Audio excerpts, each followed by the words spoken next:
वंदनीय देवादिदेव 1000 सी चंदा प्रभु भगवान की जय जय जय।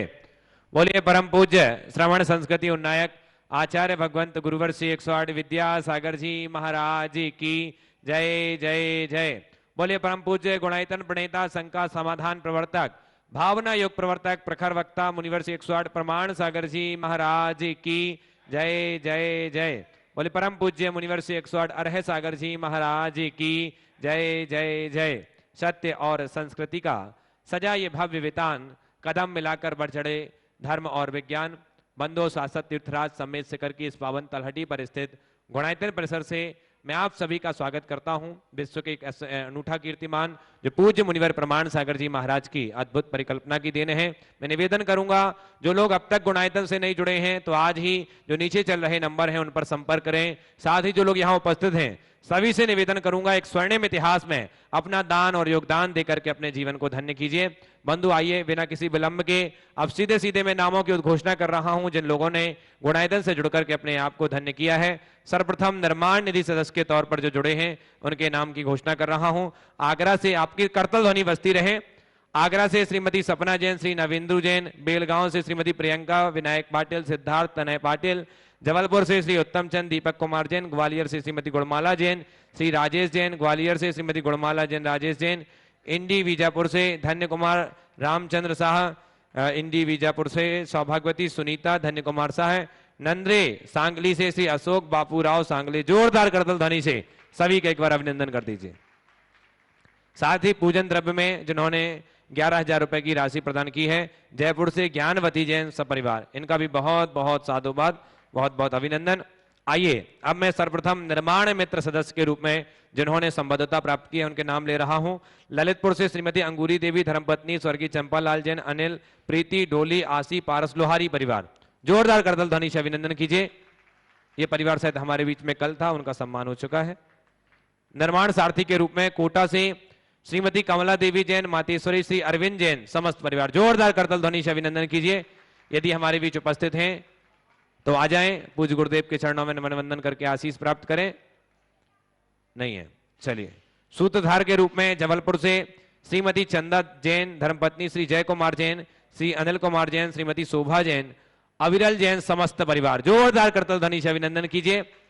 यदि ये परिवार हमारे बीच में है सूत्रधार सदस्य के रूप में जो जुड़े हैं आ जाइए। वो लोग भावना युक्त के लोगों के समक्ष पहुंचेंगे पीछे से और इनके सम्मान के लिए बुलाना चाहूंगा श्री शैलेंद्र जी जैन मुख्य प्रशासक गुणायतन और सुभाष जी जैन सीईओ गुणायतन। वो आएंगे और ऐसे श्रावक शिष्टि का सम्मान करेंगे। आ जाइए, आइए। इसी कड़ी में इसी कड़ी में जो आज स्तंभ के रूप में अपने आप को संबद्ध किया है उनके मैं नाम ले रहा हूं। सूत्रधार से स्तंभ के रूप में जुड़े हैं श्री कैलाश कुमार जैन, श्रीमती निशा जैन, श्रीमती मालती जैन, सौरभ जी, सौम्या जी, शिल्पा जी जैन समस्त परिवार। जोरदार करतल ध्वनि से अभिनंदन कीजिए। आइए, ये भी सब परिवार हमारे बीच उपस्थित हैं। उस ओर से पूज्य गुरुदेव के चरणों में नमन वंदन करके आशीष प्राप्त करें और इनके सम्मान के लिए बुला रहा हूं श्री सिद्धार्थ जी कासलीवाल प्रशासक गुणायतन और डॉक्टर प्रद्युमन जी गुणायतन ट्रस्टी। वो आ जाएं और ऐसे श्रावक शिष्टि का सम्मान करें, वंदन अभिनंदन करें।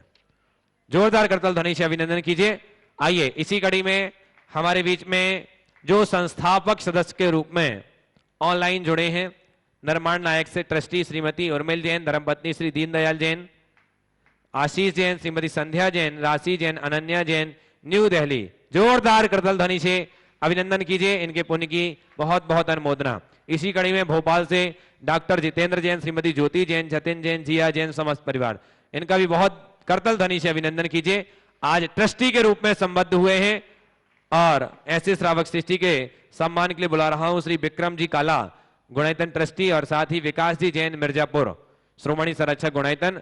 वो आएंगे और ऐसे श्रावक सृष्टि का सम्मान मान वंदना करने का ये सौभाग्य अर्जित करें और गुणायतन के गौरव को बढ़ाएं। आइए, विक्रम काला जी और साथ विक्रम काला जी और विकास जैन जी मिर्जापुर से। आइए, इसी कड़ी में जो बुढ़ाना मुजफ्फरनगर से गुणायतन ट्रस्टी के रूप में संबद्ध हुए हैं यदि वो हमारे बीच उपस्थित हैं सपरिवार आए। सत्येंद्र कुमार जैन, अमित, नेहा, निमित, सुमिता, इशिका, पीहू, अनवी, नाइसा, बुढ़ाना उत्तर प्रदेश से जोरदार करतल ध्वनि से अभिनंदन कीजिए। इन्होंने भी आज गुणायतन ट्रस्टी संस्थापक सदस्य बनकर के अपने आप को धन्य किया है। आ जाएं सत्येंद्र कुमार जी, अमित, नेहा जी नहीं अनुपस्थित हैं हमारे बीच में, नहीं अभी। चलिए कुछ ही क्षणों पश्चात होंगे हमारे बीच। और अब मैं एक ऐसे नाम की उद्घोषणा कर रहा हूं जो ऐसा व्यक्तित्व जो तन मन धन से गुणायतन के लिए समर्पित है, ऐसे बड़े ही धर्मनिष्ठ व्यक्तित्व को आपके बीच बुलाऊंगा जिन्होंने आज संस्थापक सदस्य से श्रोमणी संरक्षक के तौर पर जुड़ने का सौभाग्य अर्जित किया। एक बार जोरदार करतल ध्वनि बजाइए। मैं अब नाम ले रहा हूं। डॉक्टर सुभाष जखेरिया, श्रीमती किरण जखेरिया, श्री संतोष जखेरिया, डॉक्टर स्मिथ जखेरिया, समस्त जखेरिया परिवार, जोरदार करतल ध्वनि ऐसे व्यक्तित्व के लिए। आइए और आपकी करतल ध्वनि से उनका अभिनंदन पूरा गुणायतन परिवार करता है। और इनके सम्मान के लिए मैं बुलाना चाहूंगा श्री राहुल जी जैन, IAS, और साथ ही प्रेमचंद जी सागर, गुणायतन ट्रस्टी, गुणायतन मंत्री हमारे बीच में हैं, उपकार एजेंसी, वो आए और उनका, और हाँ राहुल जैन जी धर्मपत्नी से हमें सपत्नी आए और ऐसे श्रावक श्रेष्ठी का सम्मान करें। आ जाइए और जोरदार करतल ध्वनि से अभिनंदन। और माँ जी भी आ जाएं, माता जी भी, जो भी आपके परिवार से हैं सभी आ जाएंगे और उनका ऐसे श्रोमणी संरक्षक सदस्य का पटका पहना करके और सहरा वो लगा करके उनका सम्मान करेंगे। तिलक वंदन अभिनंदन कर रहे हैं। जोरदार करतल ध्वनि एक बार पुनः सभी दानवीरों के लिए। अब मैं नाम की उद्घोषणा कर रहा हूं जिन्होंने स्वर्ण दान गुणायतन के लिए दिया है, समर्पित किया है। श्री शंभू दयाल जैन, ब्राह्मणी जैन, ग्वालियर मध्य प्रदेश से, इन्होंने लगभग 5 ग्राम स्वर्ण समर्पित किया। जोरदार करतल ध्वनि से इनके दान की अनुमोदना करें। बेलगांव कर्नाटक से सुनीता महावीर पुदाले ने लगभग 50 ग्राम स्वर्ण समर्पित किया गुणायतन के लिए। जोरदार करतल ध्वनि से अभिनंदन। यदि ये परिवार हमारे बीच में है उपस्थित, सुनील महावीर जी पुदाले, इन्होंने लगभग 50 ग्राम स्वर्ण समर्पित किया, यदि हैं तो वो भी आ जाएं और पूज्य गुरुदेव का चरण वंदन करके आशीष प्राप्त करें। और उनके सम्मान के लिए रहेंगी शकुन दीदी और साथ ही लता जी गंगवाल, गुणायतन मंत्री नहीं है, चलिए कोई बात नहीं। हुपरी कोल्हापुर से सौभाग्यवती पुष्पा सुरेश पाटिल, इन्होंने लगभग 700 ग्राम चांदी समर्पित की है गुणायतन के लिए। जोरदार करतल ध्वनि से स्वागत वंदन अभिनंदन कीजिए। आइए बंधुओं, अब यहीं पर हम इस सम्मान की कड़ी को विराम देते हैं और सीधे सीधे शंका समाधान के विशेष सत्र से जुड़ते हैं। और आज के शंका समाधान के विशेष सत्र के विशेष संचालन हेतु मैं बड़े ही सम्मान और आदर के साथ बुलाना चाहूंगा आदरणीय राहुल जैन जी, IAS। आइए और आज के संचालन को आगे बढ़ाएं।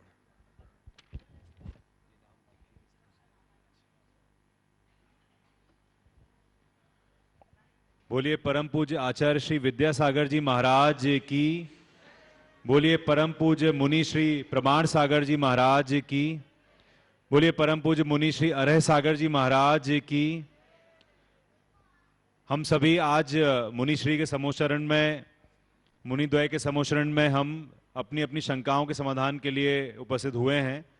और आप सब जैसे जानते हैं कि शंका समाधान हमारे लिए एक ऐसा अवसर है कि महाराज श्री हमारी हर तरह की शंका का समाधान करते हैं। और आज तीसरा दिन है जो अहिंसा सम्मेलन के अंतर्गत अधिकारियों के लिए महाराज श्री ने विशेष रूप से उनकी शंकाएं दूर करने के लिए हम लोगों को अवसर दिया है। और आज मुझे ये सौभाग्य मिल रहा है। मैं महाराज श्री को नमोस्तु करता हूँ। नमोस्तु महाराज श्री। और जो हमारे अधिकारी साथी यहाँ पर उपस्थित हैं वो और उनके परिवारजन अपनी अपनी शंकाओं के समाधान के लिए कार्यक्रम स्थल पे रहें। सबसे पहले मैं नाम लेना चाहूंगा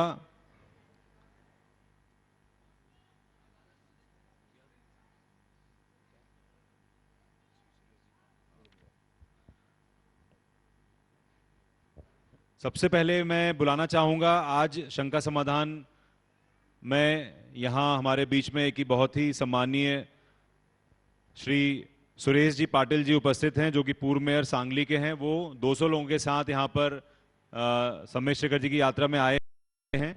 मैं सुरेश जी पाटिल जी को आमंत्रित करना चाहूंगा, वो अपनी शंका यहां पर रखें।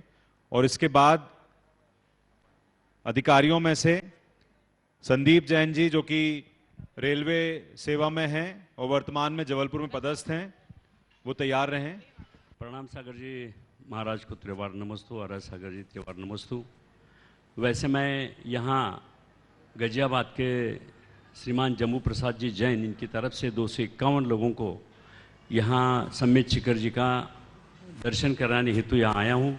2 दिन पहले मैंने मिला था, तो श्रीमान जम्मू प्रसाद जी जैन इन्होंने हमारे एरिया के 6 गांवों में से 201 लोगों को यहाँ 2 दिन से हम यहाँ उनकी सम्मित शिखर जी दर्शन के लिए लाए हैं। महाराज श्री, मैं तो वैसे हमारे यहाँ जब सब लोग आते हैं तो नियम सागर जी महाराज, अक्षय सागर जी महाराज, अब सुपार्श सागर जी महाराज है। सांगली में तो हम बहुत काम वहाँ करते हैं आचार्य श्री का। नांद्रे में पहला कीर्ति स्तंभ आचार्य श्री का बना और दूसरा हम सांगली में बना रहे।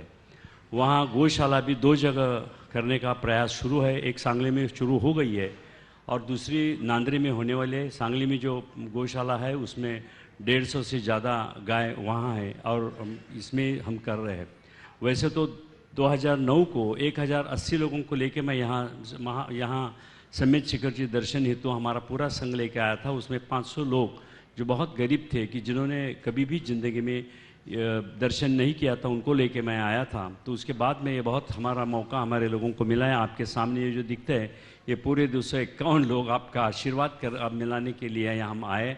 आपने जो शंका समाधान किया है ये तो पूरा वर्ल्ड में जा रहा है और उससे सबसे अच्छा क्या है कि जैन समाज का जो बहुत हम लोगों को लगता है कि ये जो तत्वज्ञान है बहुत क्लिष्ट है, लेकिन ऐसा नहीं है। जब हम आपका कार्यक्रम देखते हैं तो हमें भी लगता है कि नहीं भाई, ये जो चल रहा है ये अपने जैन धर्म के लिए प्रभावना करने के लिए बहुत अच्छी तरह से आपका ये चलता है। ये शंका समाधान हर एक लोग हर जगह हम देखते हैं। मेरी माता जी है वो तो पहले बाकी सब छोड़ते हुए पहले आपका शंका समाधान देखते हैं।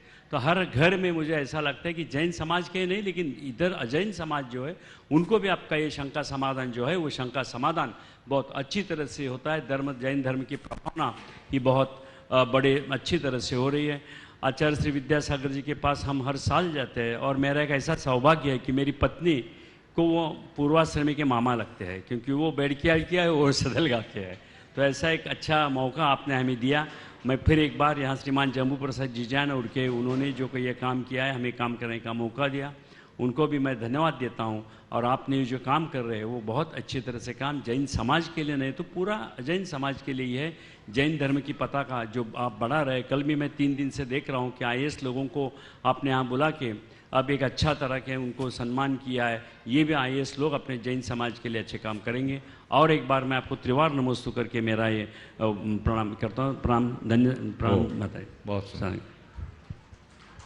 एक बार सुरेश जी पाटिल जी के लिए जोरदार तालियां बनती हैं, क्योंकि ये गरीब लोगों को भी यात्रा करा रहे हैं। और सम्मेत शिखर जी वो शाश्वत तीर्थ क्षेत्र है कि जहां पर हम अपने जीवन में यदि एक बार भी यात्रा कर लें तो उसका पुण्य आप सब जानते हैं कितना मिलता है। इसके बाद दिल्ली से जबलपुर से श्री संदीप जैन जी सपरिवार, और उनके बाद तैयार रहेंगे श्री धीरज जैन जी दिल्ली से, जो कि सेंसस ऑफ इंडिया में पदस्थ हैं।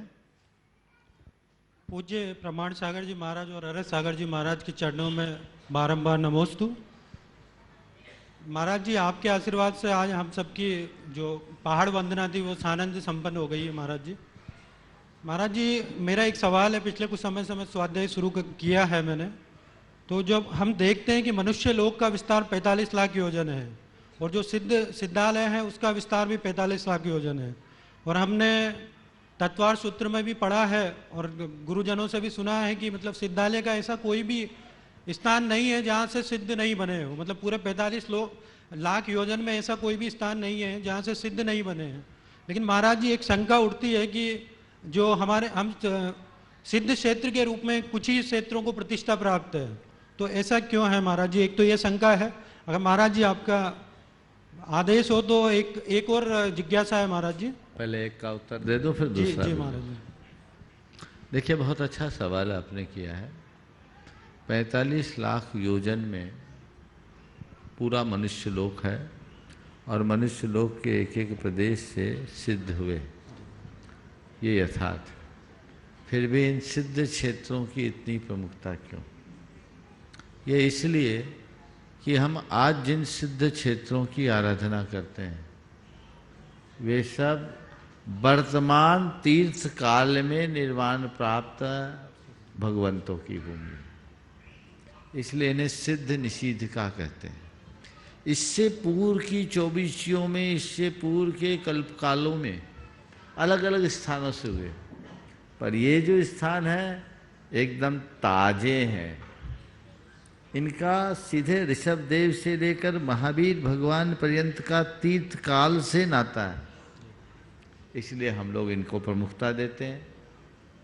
हम लोग दूसरे शब्दों में कहें तो हमारे शास्त्रों में कहा गया है सभ्य शुद्धाहु शुद्ध नया, कहा गया हर आत्मा सिद्ध है, पर हम पूजा किसकी करते हैं?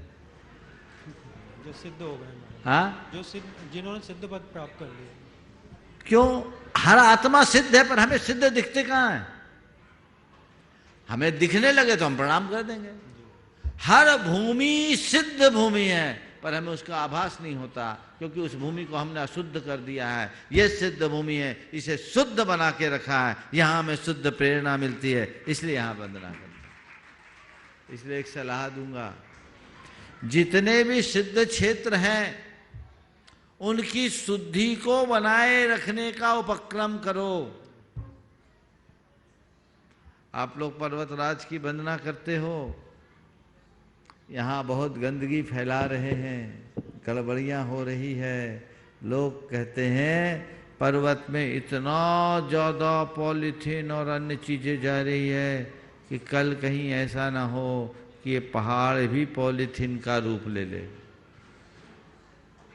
गंदगी से बचिए, पवित्रता को बचाइए, तभी इस सिद्ध भूमि में आने का लाभ होगा। आज जो आनंद आपको मिलता है, जो ऊर्जा आप पाते हैं, जो अनुभूति आप कर पाते हैं, वह केवल इसलिए कर पाते हैं कि सिद्ध क्षेत्र में पवित्रता है। जब तक ये पवित्रता है ये भूमि सिद्ध भूमि बनी रहेगी। जिस दिन पवित्रता खत्म होगी इसकी शुद्धता समाप्त हो जाएगी। इसलिए जो शुद्ध भूमि है वही हमारे लिए सिद्ध भूमि है और हम उनको ही मुख्य रूप से पूजते हैं।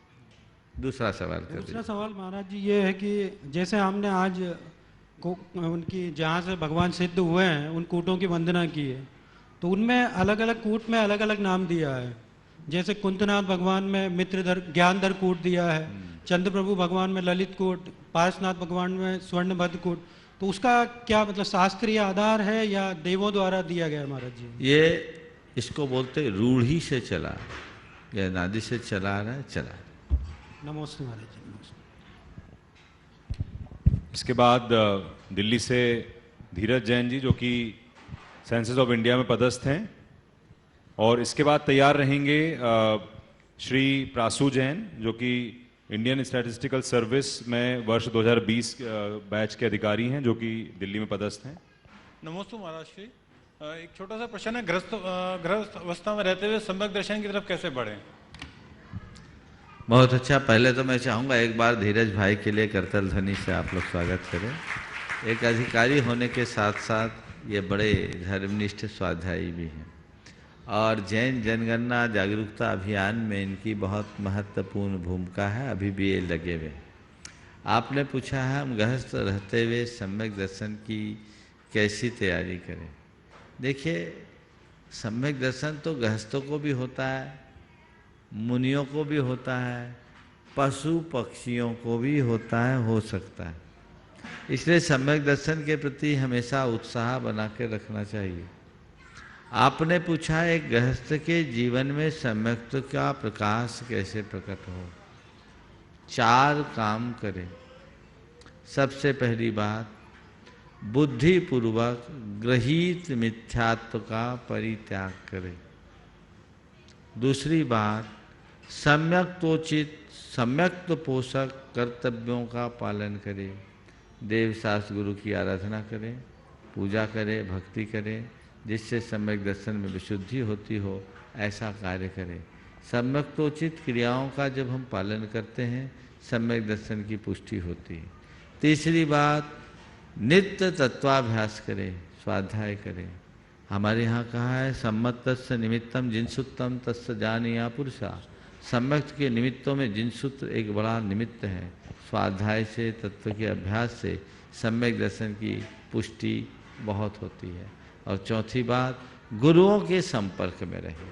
यदि ये चारों बातें आपने अपना ली तो आपके जीवन में सम्यक का प्रकाश निश्चित तौर पर फैलेगा। अगला। इसके बाद प्रासु जैन, मुझे लगता है वो अभी यहाँ है नहीं। मैं इसके बाद बुलाना चाहूँगा वासु जैन, जो अभी वर्तमान में 2021 में ही इनका चयन हुआ है भारतीय प्रशासनिक सेवा में, और इनकी पूरे भारतवर्ष में 67 रैंक आई है। ये अपनी माता जी श्रीमती बबीता जैन जी के साथ अपना प्रश्न महाराज श्री के सामने रखना चाहेंगे। और इसके पश्चात तैयार रहेंगे श्री गौरव जैन, जो भारतीय वन सेवा के 2021 के चयनित अधिकारी हैं, शिवपुरी से हैं। वासु जैन। नमस्ते महाराज जी। महाराज जी, आज आपके आशीर्वाद से हमने पहाड़ की वंदना करी और बहुत अच्छे से हमारी वंदना पूरी हुई।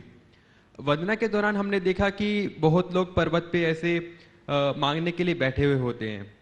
तो हमें तो बताया गया था कि उन्हें पैसे ना देकर कुछ खाद्य सामग्री दे दे, जैसे चावल दे दे। परंतु मेरा प्रश्न ये है कि क्या हमें उन्हें ऐसा चावल सामग्री या कुछ भी देना चाहिए, क्योंकि ये इनडायरेक्टली हम उन्हें प्रमोट कर रहे हैं कि वो ऐसे खाली बैठें और वहाँ पे हमारी मतलब इन सामग्री का यूज़ करके पहाड़ पर सब तरह की चीज़ें करते हैं। तो क्या हमें उन्हें कुछ देना चाहिए या फिर मानवता के आधार पर देना चाहिए? ये एक बहुत गंभीर समस्या है। और जब मैं पहली बार समेत शिखर आया था तो लोगों के बीच एक संदेश दिया था, हम इन्हें भीख न दें, इन्हें खुद इतना समर्थ बना दें कि ये औरों को कुछ दे सके। हमें देने की जगह देने लायक बनाने का उपक्रम करना चाहिए। और इस दिशा में सेवायतन के माध्यम से काफ़ी काम हुआ और वर्तमान में यहाँ रोजगार के पर्याप्त साधन भी सुलभ हुए। आज यहाँ लोगों के पास काम की कमी नहीं है, लेकिन धर्म स्थानों में लोग धर्म भीरू भाव से आते हैं और देने की प्रवृत्ति बनाए रखते हैं। तो उस देने की प्रवृत्ति के परिणाम स्वरूप लोगों की मांगने की आदत बनी रहती। नतीजा वे अपने पढ़ाई लिखाई का काम भी छोड़ देते हैं, गंदी आदतों के शिकार बनते हैं। तो भिक्षावृत्ति हमारे देश के लिए कलंक है, इसे मिटाने का उपक्रम करना चाहिए। हर व्यक्ति के सर्वतोमुखी विकास का प्रयास करना चाहिए, तब अच्छा सुपरिणाम। नमस्ते महाराज। हाँ, नमस्ते महाराज जी, आपके चरणों में बारंबार नमस्ते, बारंबार नमस्ते, बारंबार नमस्ते। महाराज श्री, मेरी शंका यह है कि जैसे सभी लोग विजिटिंग कार्ड्स पे, इनविटेशन कार्ड्स पे या कैरिंग बैग्स पे मंत्र लिख देते हैं और फिर वो जैसे ही यूज होते हैं वो या तो डस्टबिन में पाए जाते हैं या फिर कई बार सड़कों पे फेंके हुए मिलते हैं। और जब हम सड़कों पे से भी निकलते हैं कई बार हमारे पैरों के नीचे भी आ जाते हैं, ना चाहते हुए भी कई बार तो हम उन्हें अलग कर पाते हैं कि साइड में कर दें। कई बार उन पे हमारा ना चाहते हुए भी पैर आ जाता है। तो महाराज श्री किस तरीके से, और न्यूज़पेपर वगैरह भी सड़क पर पड़े हुए मिल जाते हैं तो अक्षरों पे जैसे पैर आते हैं तो बड़ी पीड़ा होती है ये देखकर। तो इसके लिए हमें मतलब जब पैर आ जाता है तो क्या दोष लगता है महर्षि? और देखिए, सबसे पहली बात तो मेरी सलाह ये है कि हमें हर जगह मंत्रों का प्रयोग नहीं करना चाहिए। अगर हम मंत्र को कहीं भी प्रकाशित करते हैं तो उसकी पूरी पवित्रता और विनय बना के रखना चाहिए। ऐसा नहीं करने पर असाधना का दोष होता है। और यदि धोखे से हमारे द्वारा ऐसा हो जाए तो अपनी निंदा ग्रहण करना चाहिए, पश्चाताप करना चाहिए, भगवान के चरणों में जाकर क्षमा मांगना चाहिए। आज हम शिखर जी में गए थे तो वहाँ पर रास्ते में भी वो थैलियाँ फाड़ फाड़ के उस पर स्वास्तिक बने हुए थे, वो सब रास्ते में थे। स्वास्तिक मंत्र नहीं है, एक प्रतीक है, लेकिन मंत्रों का प्रयोग नहीं करना। नमस्ते महाराज। चलिए। हाँ, गौरव जैन, जो भारतीय वन सेवा के अधिकारी हैं और अभी इनका प्रशिक्षण शुरू होना है, इनके लिए भी आप तालियां बजाएं। ये हाल ही में चयनित हुए हैं और शिवपुरी से हैं, मध्य प्रदेश से। इसके बाद जिनांशी जैन जो एक छोटी सी प्रश्न करता है, मेरी बिटिया है और ये इनका कई दिनों से ये निवेदन कर रही थी कि मुझे गुरुजी से कोई प्रश्न पूछना है, तो इसके बाद वो तैयार रहें। गौरव सपरिवार। नमोस्तु महाराज जी, नमोस्तु महाराज जी, नमोस्तु महाराज जी।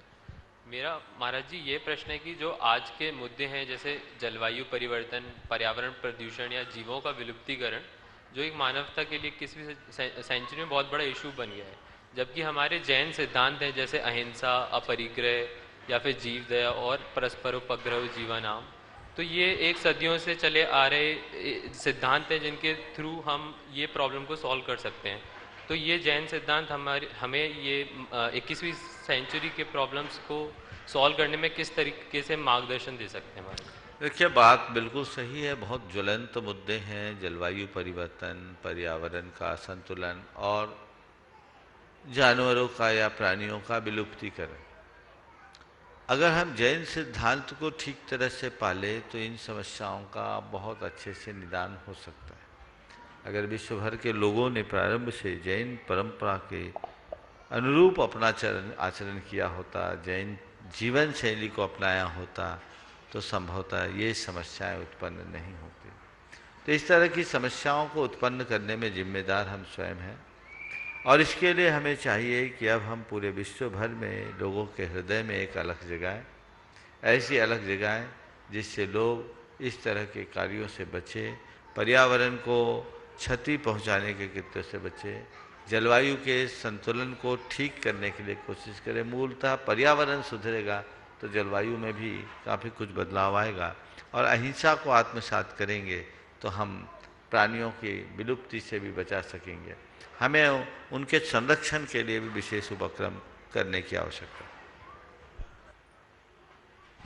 नमोस्तु महाराज जी, कल आपके सानिध्य में जो भावना योग करने का हम लोगों को पहली बार सानिध्य मिला, उसका चमत्कार ये हुआ कि आपने जो मंत्र बताए थे सो हम उसको, मेरा रात स्वास्थ्य गड़बड़ होने से मतलब रात को सोने तक मेरी कोई इच्छा नहीं थी। बच्चे पूछ रहे मम्मी वंदना के लिए चलोगे, मैंने कहा देखो पार्श्वनाथ जो कहेगा महाराज जी का मंत्र एकदम तैयार हो। आज वंदना मेरी बहुत अच्छे से हुई महाराज जी, आपका मंत्र याद रखा, बस यही भावना। एक छोटा सा क्वेश्चन है, भक्ति और श्रद्धा में क्या अंतर है? श्रद्धा और भक्ति में क्या अंतर? किसी को इष्ट मानकर उसके प्रति झुकाव होने का नाम श्रद्धा है।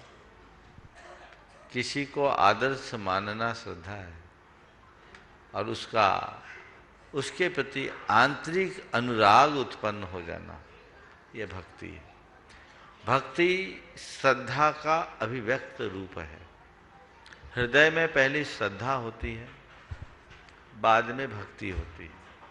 जब हमारे हृदय में किसी के प्रति श्रद्धा प्रकट होती है तो उसे हम एक आदर्श के रूप में हृदय में स्थापित कर लेते हैं और वही श्रद्धा जब मुखरित होती है, विकसित होने लगती है, तो भक्ति के रूप में आती है जिसमें हमारा श्रद्धेय के प्रति विशिष्ट अनुराग प्रकट होता है। बहुत बहुत मन प्रसन्न प्रफुल्लित हुआ महाराज जी, कोटि कोटि नमस्ते। जिनांशी जैन के बाद तैयार रहेंगे हमारे गुणायतन के शिरोमणि संरक्षक श्री विकास अंशिका जैन जी मिर्जापुर से। आशिका जैन, विकास आशिका जैन मिर्जापुर से। नमोस्तु महाराज श्री, कल आपने जो थीम गुणायतन में हमें घुमाया था तो वहाँ बच्चों के लिए बहुत अच्छी अच्छी चीज़ें हैं, तो हमें जब असली समोशरण में जाना रहता है तो हमें क्या क्या करना पड़ता है? बहुत अच्छा, छोटी सी बच्चे ने बहुत अच्छा सवाल किया। हमें जब असली समूह शरण में जाना होता है तो क्या करना पड़ता है?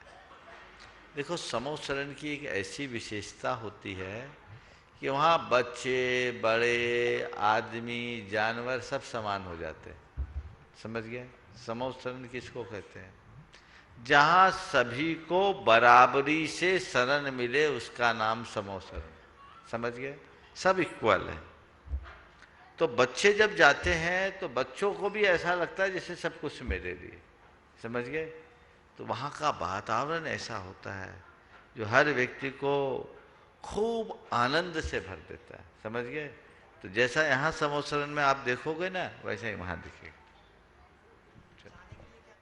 जाने के लिए क्या करना पूछा ना, तो उसका ये आशय क्या करना पड़ता है। तो बस जैसे जाते हैं हम लोग, अपने आप रास्ता मिलता है।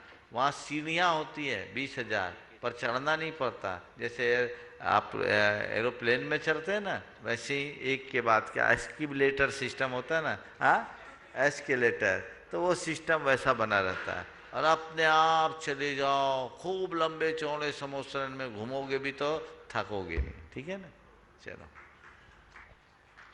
श्री विकास जी, आशिका जी के बाद तैयार रहेंगे डॉक्टर सुभाष जकेरिया जी, जो कि शिरोमणि संरक्षक हैं गुणायतन के।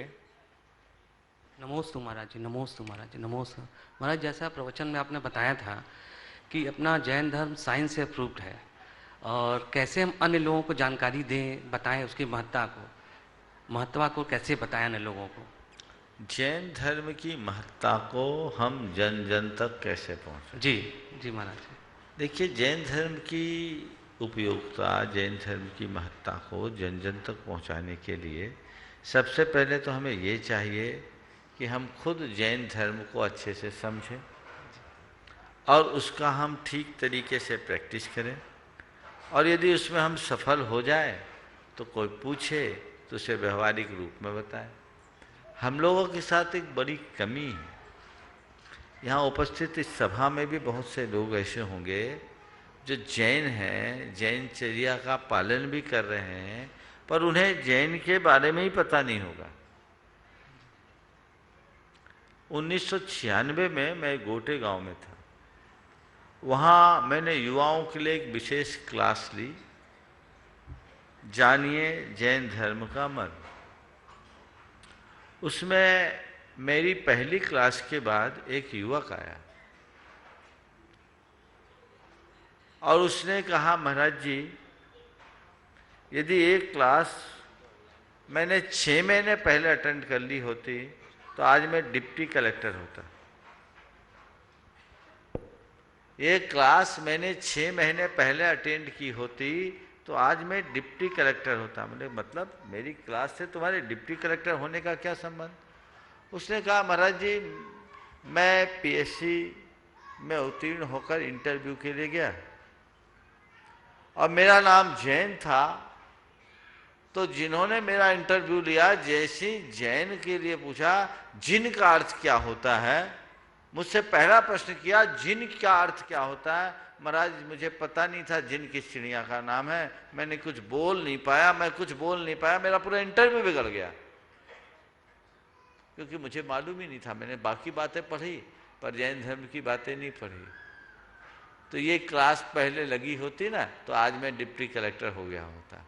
तो मैं आप लोगों से कहता हूँ, हर व्यक्ति को चाहिए कि आप जिस धर्म का अनुपालन करते हैं उसके मूलभूत सिद्धांतों को समझे, उसको प्रैक्टिस करें, और फिर लोगों को अगर कोई पूछे तो उसे अच्छे तरीके से समझाने की कोशिश करें। और यदि ऐसा हम नहीं कर पाएंगे तो हमको उसका वांछित परिणाम नहीं मिलेगा।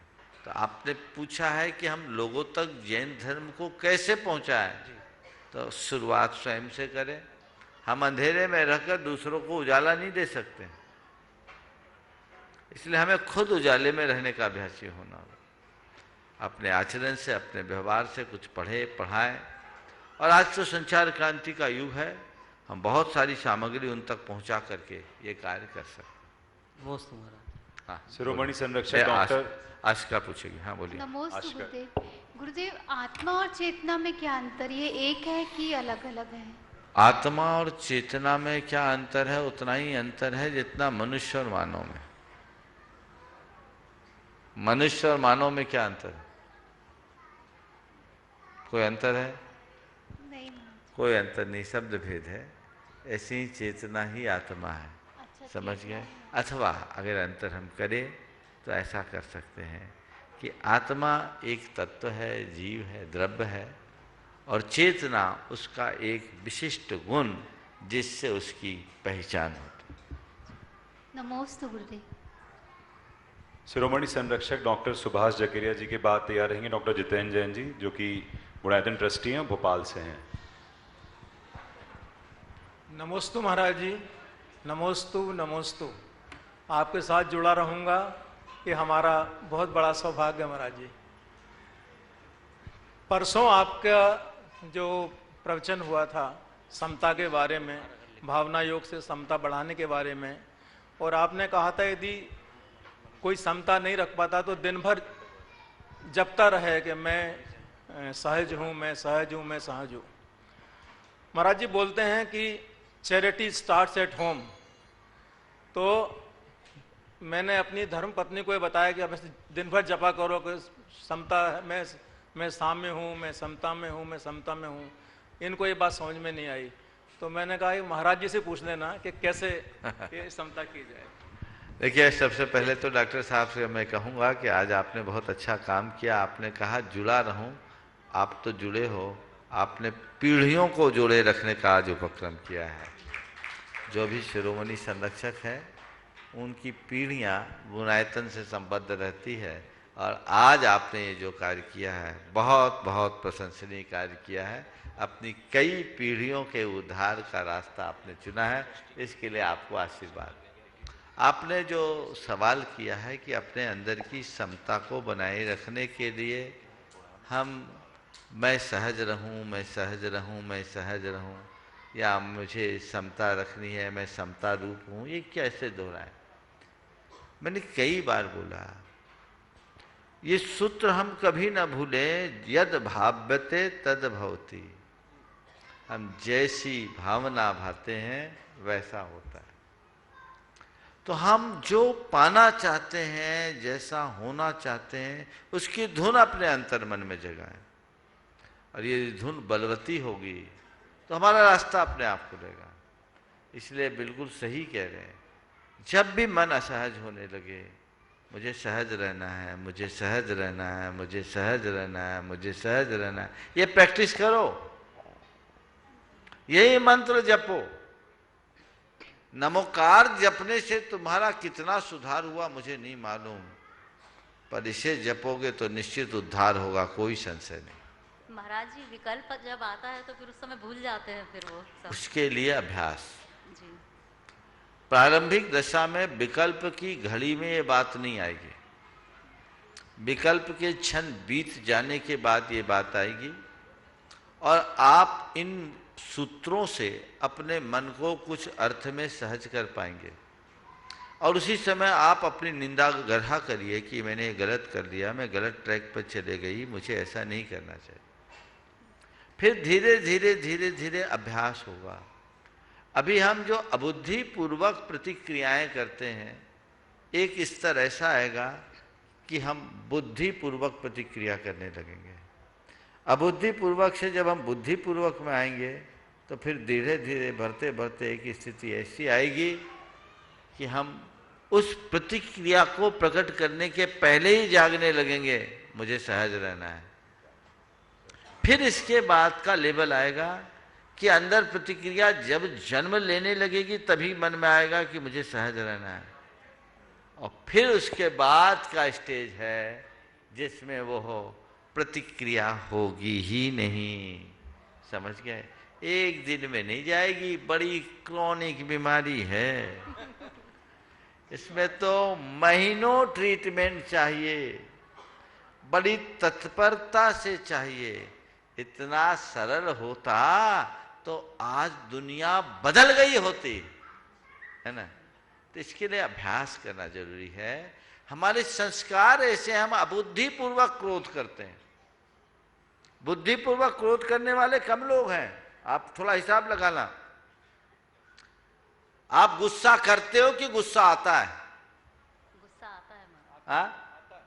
आता है। और एक चरण और रह जाए तो कुछ लोग गुस्सा में रहते हैं, कुछ गुस्सा में रहते हैं, किसी को गुस्सा आता है, और कुछ लोग हैं जो गुस्सा करते हैं।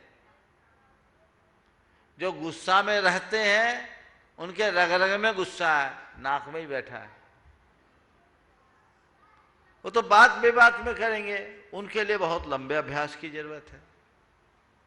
जिन्हें गुस्सा आता है वो भी अबुद्धिपूर्वक गुस्सा करते हैं। कब आता है उनको गुस्सा, उन्हें खुद पता नहीं लगता, बाद में पछताते हैं, अरे गुस्सा आ गया, खामोखा गुस्सा आ गया, बेकार में गुस्सा आ गया। अर्थ में गुस्सा तो कभी आता ही नहीं, बेकार में ही आता और जिंदगी को बेकार कर डालता है। ये अबुद्धिपूर्वक है। लेकिन कई जगह आप चला के गुस्सा करते हो। और चौथा और बता दूं तो 4 बात हो जाए, गुस्सा दिखाते हैं। कुछ लोग गुस्सा में रहते हैं, किसी को गुस्सा आता है, कुछ गुस्सा करते हैं और कुछ गुस्सा दिखाते हैं। कभी कभी हम लोग भी दिखाते हैं। जब चौके में आप लोग परेशान करते हैं तो आंखें दिखाना पड़ता है, दिखाना पड़ता है ना। लेकिन आप लोगों को वो भी सुहाता है। माँ अपने बेटे को समझाने के लिए कई बार आंखें दिखाती है, गुस्सा दिखा रही है, अंदर गुस्सा है नहीं। गुरु भी शिष्य को समझाने के लिए प्रकट रूप में गुस्सा दिखाते हैं, पर गुस्सा होता नहीं। ये सात्विक रूप है क्रोध का। गुस्सा करना ये बुद्धिपूर्वक है, कई बार करना पड़ता है। अपने बच्चों को डांट फटकार न लगाएं और चीज़ों में नियंत्रण न लगाएं। आप अगर कोई एडमिनिस्ट्रेटर हैं तो अपने सबऑर्डिनेट्स के लिए अगर कुछ ना बोले तो मामला बिगड़ जाए। गुस्सा करना है, जहाँ समझ के साथ गुस्सा हो, जिसे गुरुदेव के शब्दों में कहूँ, क्रोध के क्षण में बोध हो, तो वो कभी हमें क्षुब्ध नहीं करेगा। ऊपर ऊपर का गुस्सा है। लेकिन जो गुस्सा में ही रहे या जिसे बार बार गुस्सा आए, उसे अभ्यास करना होगा। तो धीरे धीरे धीरे धीरे ये जो अबुद्धिपूर्वक हो रहा है उसे बुद्धिपूर्वक में आने दो। एक व्यवस्था बनाओ, इस लेवल पर आओ कि मेरी इच्छा के बिना गुस्सा ना आए। गुस्सा आए तभी आए जब मैं चाहूं, और उतना ही आए जितनी जरूरत हो। बाद में पश्चाताप भी होता है महाराज जी। इसको इसी अभ्यास से दूर होगा। समझ गए? एक बार एक ने कहा कि बिना कारण के गुस्सा नहीं आता, कारण के गुस्सा आता। हमने कहा ठीक है, तो कारण का निवारण हो जाए, गुस्सा ठंडा होना चाहिए। पत्नी ने चाय में शक्कर कम डाली, गुस्सा आया, आएगा? चाय में शक्कर कम पड़ी, गुस्सा आया, तो अगर पत्नी ने दोबारा चाय में शक्कर डाल दी तो गुस्सा ठंडा होना चाहिए ना। बस इतनी साधना कर लो, जीवन धन्य होगा। वो होगा, आप अभ्यास करेंगे। मुझे सहज रहना है, मुझे सहज रहना है, मुझे सहज रहना है। होश में जागरूकता हो तो फिर हम कभी बेहोश नहीं हो सकेंगे। बहुत सुंदर। नमोस्तु महाराज जी, नमोस्तु नमोस्तु। डॉक्टर जितेंद्र जैन जी की भोपाल से जो हैं, उनके बाद तैयार रहेंगे श्री मनीष जैन जी, जो कि बुढ़ार से हैं, मध्य प्रदेश। परम श्रद्धेय मुनिवर प्रमाण सागर जी और अरह सागर जी के चरणों में कोटिशः नमोस्तु। भगवान, आज मैं अपने आप को बहुत गौरवान्वित महसूस कर रहा हूँ और सौभाग्यशाली भी, क्योंकि आज मैं गुणायतन का एक छोटा सा सदस्य बन पा रहा हूँ। और सौभाग्यशाली इसलिए क्योंकि आज मैंने गुणायतन को बहुत करीब से देखा, और साथ में उस थीम पार्क को भी। प्रश्न पूछने से पहले बस मैं यही कहूँगा कि इसको आकर के एक बार सभी लोग देखेंगे तो वे भी अपने आप को बहुत सौभाग्यशाली मानेंगे यदि इससे जुड़ेंगे तो। गुरुदेव, मेरा प्रश्न यह है कि 5 पापों की जो वर्णन दिया हुआ है और चर्चा होती है, उन 5 पापों में हिंसा और कुशील को तो बड़ा पाप मानते हैं सामान्य से, और चोरी और झूठ छोटे हों तो चल जाता है और बड़े हों तो पाप मानते हैं, और परिग्रह को तो शायद पाप एक प्रकार से मानते ही नहीं हैं। इसमें आपका मुझे मार्गदर्शन चाहिए कि इसको किस तरह से हमको लेना चाहिए। बहुत अच्छा सवाल आपने किया है। 5 पाप है। पाप तो अगर देखा जाए तो सभी पाप है, पाप मात्र पाप है। लेकिन ये बात सही, हिंसा को पाप की नज़र से देखा जाता है और कुशील को तो बहुत बड़े पाप की नज़र से देखा जाता है। और आज के समय में तो ऐसा भी देखने में आता है कि हिंसा से भी ज़्यादा लोग कुशील सेवी के प्रति अपनी दृष्टि रखते हैं, क्योंकि उसमें हमारी सामाजिक मर्यादाएं नष्ट होती है। झूठ और चोरी के लिए लोग छोटी मोटी बातों को तो नज़रअंदाज ही कर देते हैं और बड़े होने पर करते हैं। और आपने कहा परिग्रह को पाप नहीं मानते, पाप क्या उसे पुण्य का फल मानते।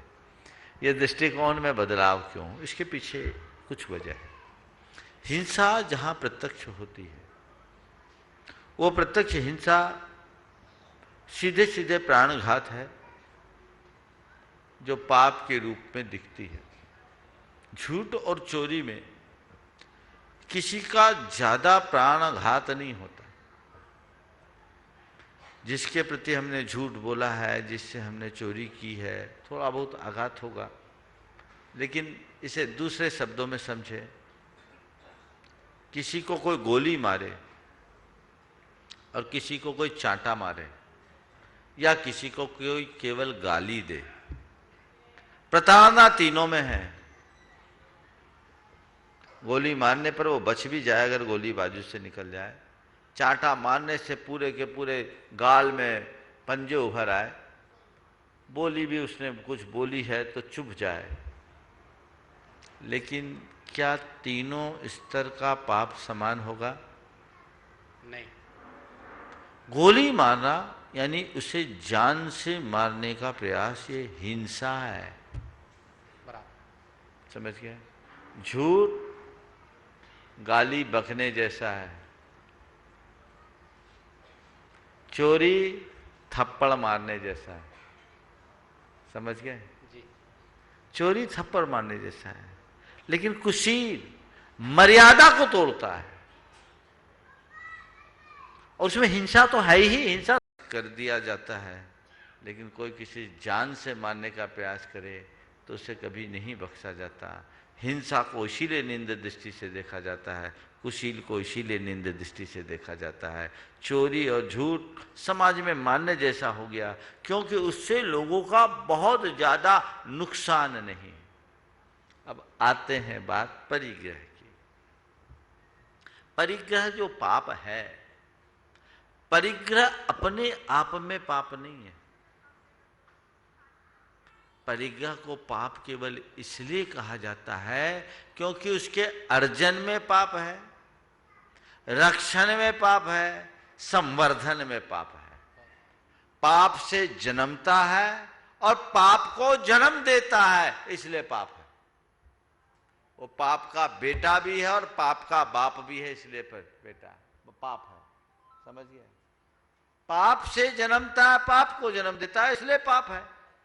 पर परिग्रह में प्रत्यक्ष रूप से जब तक व्यक्ति अनैतिकता का रास्ता ना अपनाए तब तक किसी को कोई तकलीफ नहीं होती। इसलिए समाज में परिग्रह को उस दृष्टि से नहीं देखा जाता।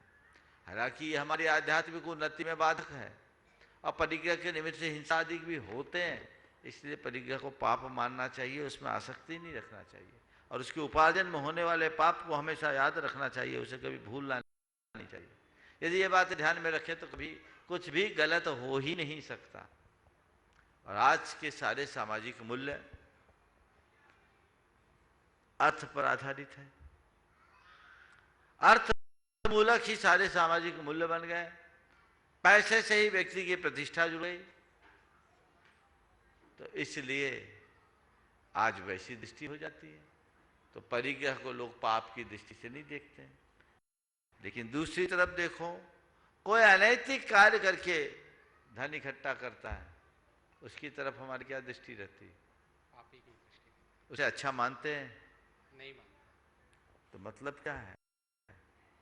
परिग्रह भी जब तक मर्यादा के भीतर है तब तक शोभा है।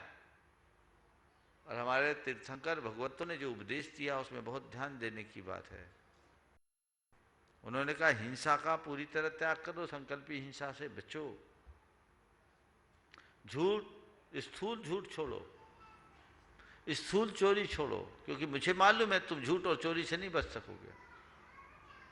शील का पूर्णतया पालन कर सको तो ठीक है, नहीं तो कुशील का त्याग करो। विवाह पूर्व और विवाहेतर संबंधों को छोड़ो ताकि तुम सामाजिक मर्यादाओं के भीतर रह सको। लेकिन परिग्रह के विषय में सीमित परिग्रह रखो,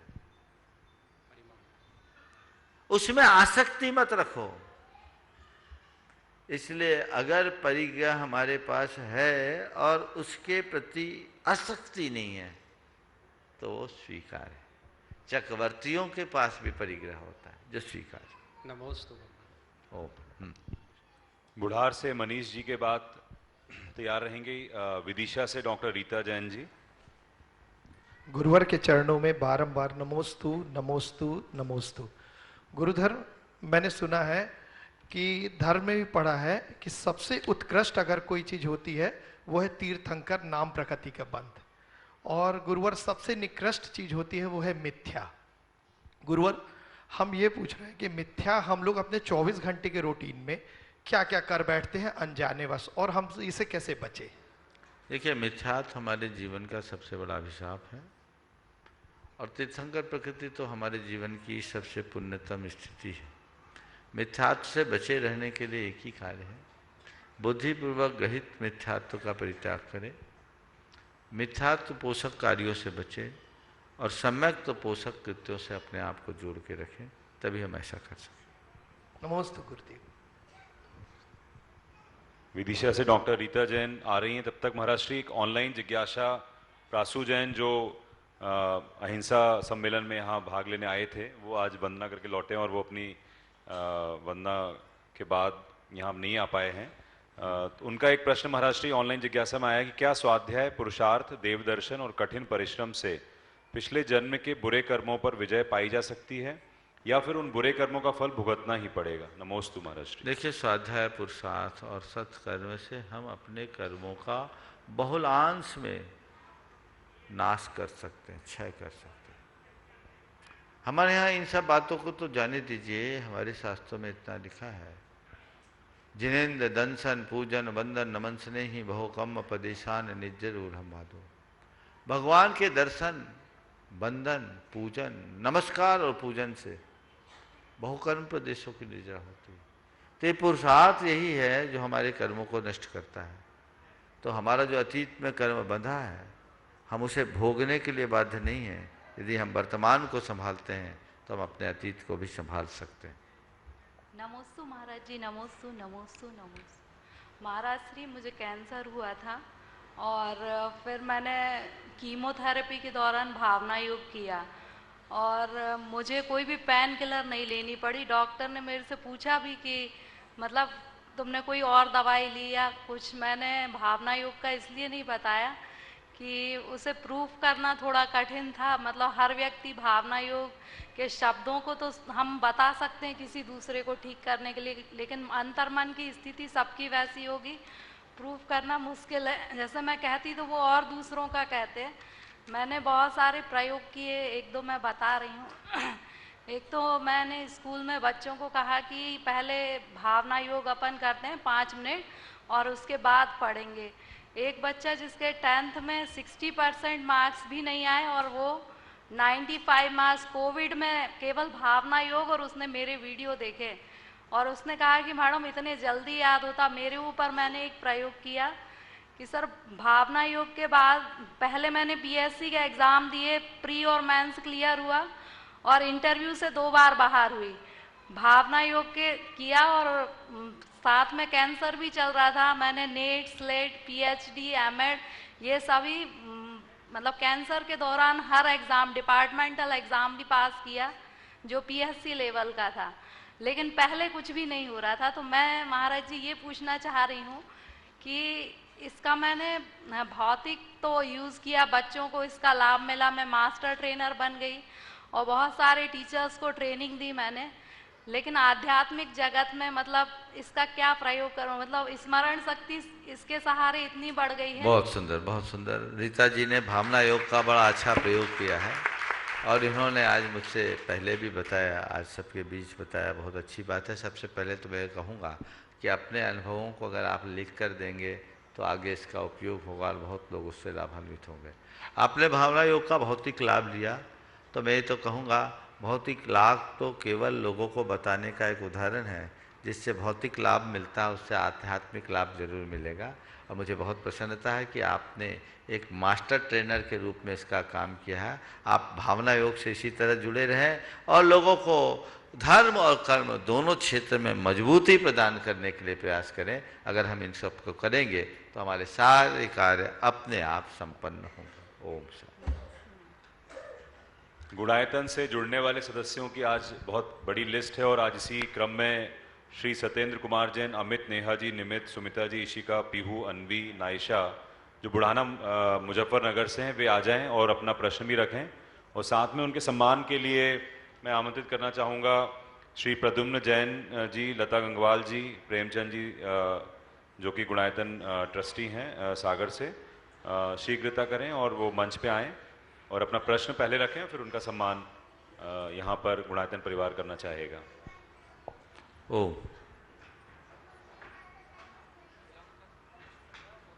परसों आऊंगा फिर। हाँ चलो करो।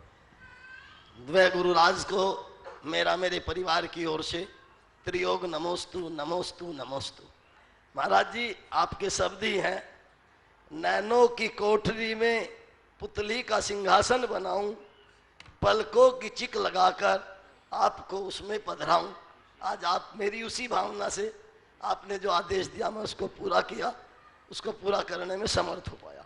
महाराज जी मेरा छोटा सा प्रश्न है कि हम सब कहते हैं कि भगवान तेरी छत्र छाया मेरे सिर पर हो, लेकिन मंदिर जी के शिखर की छाया अगर मकान पर पड़ती है तो उसको अशुभ क्यों माना जाता है? एक महाराज जी थोड़ा सा मैं ये पूछना चाहता हूँ। बहुत अच्छा सवाल है आपका, पर आपका नंबर बहुत लेट आया है। मैं इस प्रश्न को आज स्थगित रखता हूँ। आप परसों आए, तब परसों आप ये सवाल करेंगे तो